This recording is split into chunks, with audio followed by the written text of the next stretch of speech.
Jesus came to set people free. And not just free to do whatever they want, but free to go out and change the world that they were in.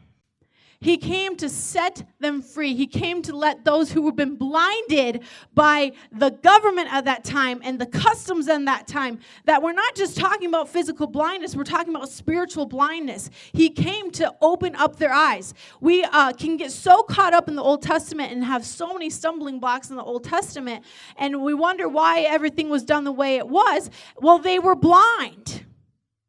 They had been for so many years trying to do things their own way to please God, and they were blind to what was really the desire of God's heart and the desire of Christ. And he came to set those people free, to open their eyes to the truth. He came to change the whole world.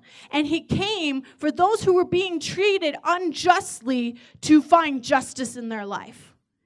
He started this movement all those years ago. We have not started something new. We are not better than what has already been. We are now able to join forces with him and do what it was his heart cry all along.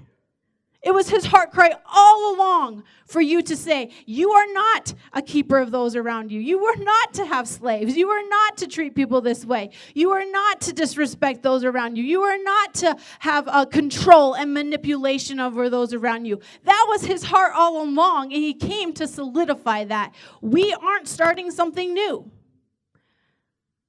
And yet, if we stand in resistance to what he started, nothing will be accomplished. Because what do we have in this time right now? We have tension everywhere we go, right? I am ready to disagree with anyone, any corner that I take. I'm ready to defend myself. You're ready to defend yourself. We can't come to agreement on anything. So we have this discord. And as long as I say I'm resistant to what he did, because of all the people between the time he came and now who have misrepresented what he said, I'm going to resist him. No, I'm going to join him, because from the beginning, this is why he came.